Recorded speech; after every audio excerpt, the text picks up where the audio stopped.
Ce soir, vous allez nous présenter, Maxime, un homme que la France a oublié, qui pourrait pourtant avoir droit à une rue ou à une avenue même peut-être à son nom, dans sa propre histoire rejoint la grande histoire, et qui est un homme qui fait partie justement des noms proposés par la commission à laquelle appartient Pascal Horry. Oui, je voulais vous raconter l'histoire d'un ouvrier de chez Renault qui a été un très très grand champion, et pourtant les Français ne le connaissent pas. Il s'appelle Bouguera El Ouafi. Il est né en Algérie avant de venir en France pour être manœuvre à l'usine de Billancourt.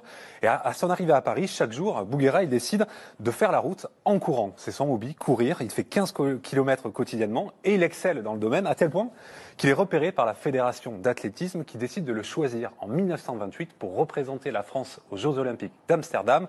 Bouguera arrive en total inconnu et pourtant. Bouguera El Ouafi porte le dossard 71. Il est loin d'être le favori. Au 10e kilomètre, il tient la 20e position. Au 32e, il est 3e. À 5 km de l'arrivée, il double l'Américain John Ray et le Japonais Kanematsu Yamada. La foule l'acclame. Bouguera El Ouafi s'est imposé le 5 août 1928 comme un des plus grands champions olympiques de sa discipline. C'est beau. Ouais, c'est beau. Alors, ce que réalise El Ouafi ce jour-là, c'est vraiment un exploit. Il devient le premier sportif né sur le continent africain à obtenir la médaille d'or aux Jeux Olympiques. C'est le seul athlète français médaillé cette année-là. Et pourtant, la France ne va jamais lui rendre l'hommage qu'il mérite. Vous allez voir, le lendemain de l'exploit, c'est silence radio dans les médias. Un seul journal parle de cet exploit, c'est l'Humanité. Et vous allez voir, il faut chercher tout en bas du journal pour trouver la phrase. C'est presque une phrase politique. Enfin, une victoire française. C'est, ô ironie, celle de l'arabe El Ouafi dans le marathon. Les années passent, Bouguera El Ouafi vit dans l'anonymat, il n'a pas d'argent, il n'est pas aidé financièrement par la France, à tel point qu'il tente de vivre une meilleure vie aux États-Unis. Il intègre un cirque où il a un numéro, il doit courir et affronter tous les soirs un cheval.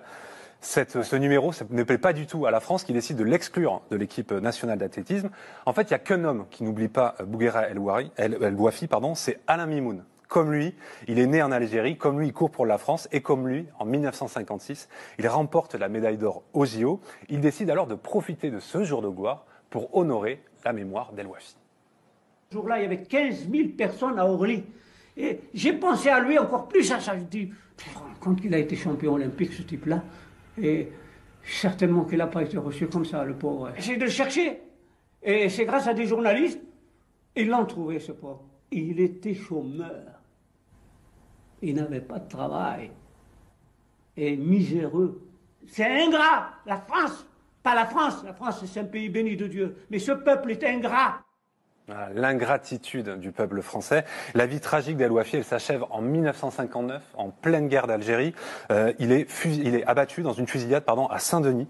Alors les témoignages divers. Est-ce qu'il a été tué par erreur? Est-ce que c'est un règlement de compte entre membres du FLN? On ne sait pas vraiment.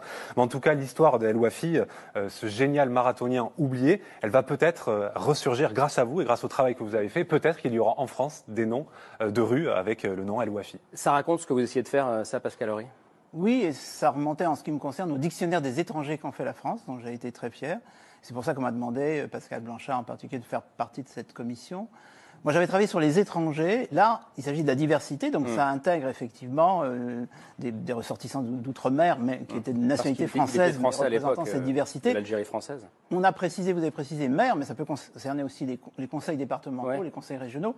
En règle générale, les pouvoirs publics, qui peuvent être à court d'imagination sur ce plan-là, alors qu'on voit il y a des trésors.